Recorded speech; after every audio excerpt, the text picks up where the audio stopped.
I'm Bushrod Sinclair, an American writer living in and writing about Wyoming. People from all over the globe often ask me what it's like to live in Wyoming. It is my very purpose here to answer that question.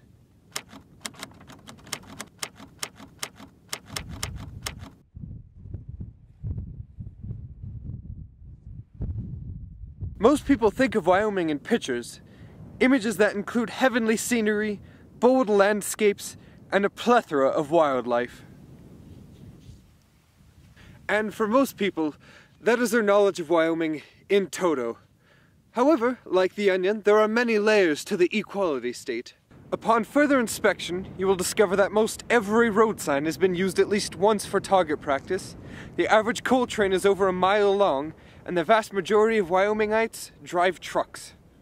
The story begins with two travelers, a young couple engaged to be married, driving through Wyoming on their way to the west coast. Surrounded by Mother Nature's wonder, evergreens, and that big, beautiful sky, the young couple is speechless.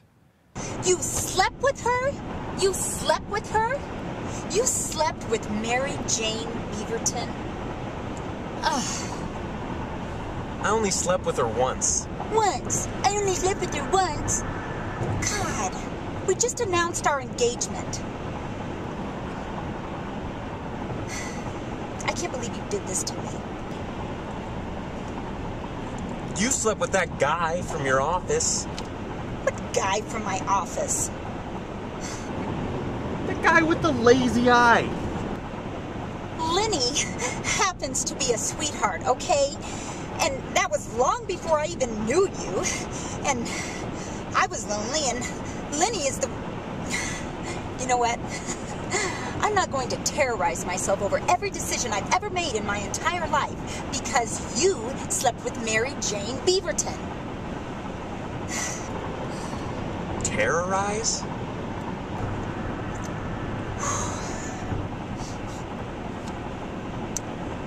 I would like to know how you even found out about Lenny. You don't want to know.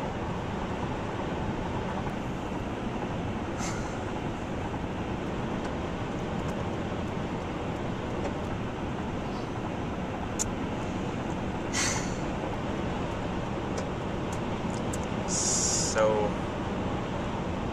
what do you want to do?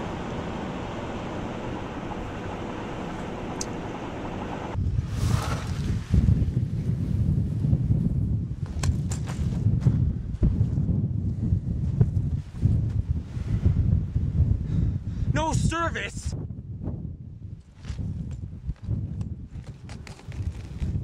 The intriguing story of Bridget and David is just one of many tales taking place in Wyoming right now. For now, we're going to leave David and his plight and follow the intricate weave of several unique Wyomingites. This plotline begins with Tessa Schoonover. Tessa lost her husband in Iraq during the War on Terror. To shield herself from her heartache and grief, she hikes along the country roads and photographs roadkill.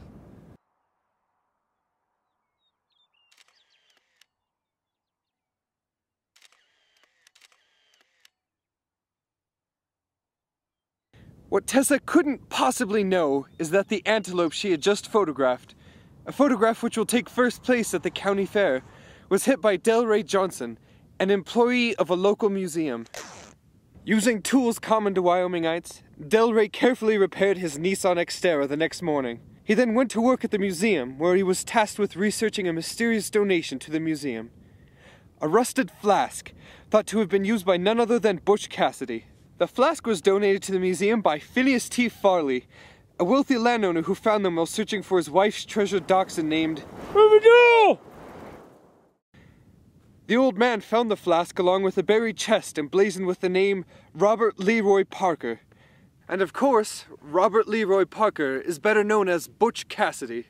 Naturally, Farley didn't turn the lost treasure into the museum, only the flask. The treasure he stashed in his chicken coop where his son, known affectionately by locals as the Chicken Boy, guards it 24/7. And at this point, you're desperate to know one thing. What happened to Ruby Jewel, Mrs. Farley's beloved dachshund? Ruby Jewel made her way into town where she was found and adopted by Miss Renee Butterfield, the reigning Wyoming State Spelling Bee champion. Every afternoon after spelling bee practice, Renee takes Ruby on a walk through the beautiful town of Buffalo, past the Vandercook house, the most haunted house in Wyoming. To make things creepier, the Vandercook's only daughter, Ella, will sometimes just materialize out of nowhere. That's a nice dachshund. Thank you. Do you live here? Yes. What's your name? Renee, what's yours? Ella.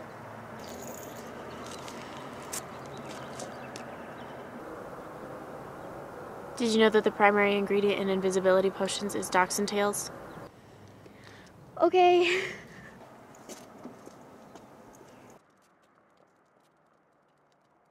As fate would have it, Ella Vandercook had been switched at birth with another girl.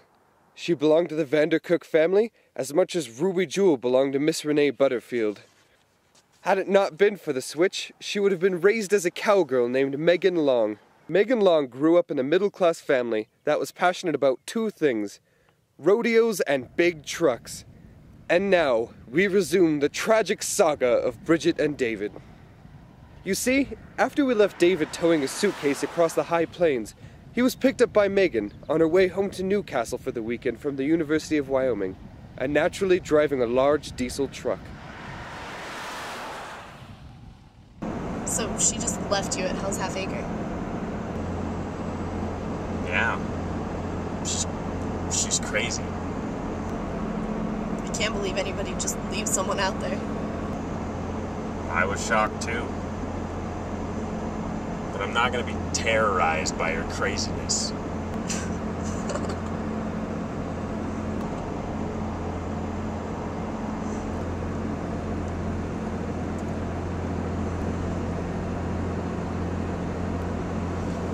What are you looking at? You? You're pretty cute.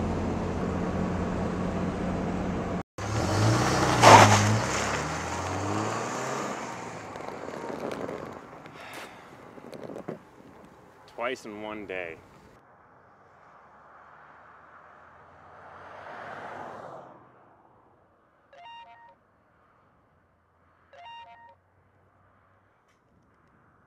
Three bars. Back in range.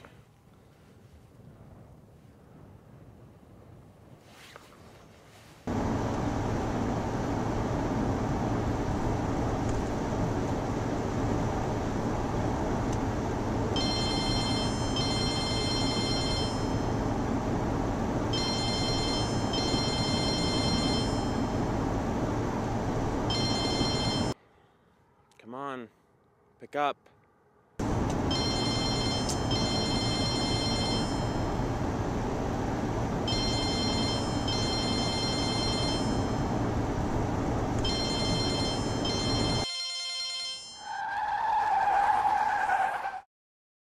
Look, no one ever said life was fair. The moral of the story is that, while you're in Wyoming, turn off your cell phone and enjoy the beauty and greatness of the cowboy state. While you're here, you'll find some of the most amazing sights in America, if not the world, and you'll also find photographers, museum researchers, ranchers, chicken boys, spelling champs, witches, and cowgirls. And they will leave a lasting impression on your psyche, and you may not sleep so well afterwards. But that, my friends, is Wyoming. Oh, and one more thing. Never try and pull a fast one on a Wyoming cowgirl.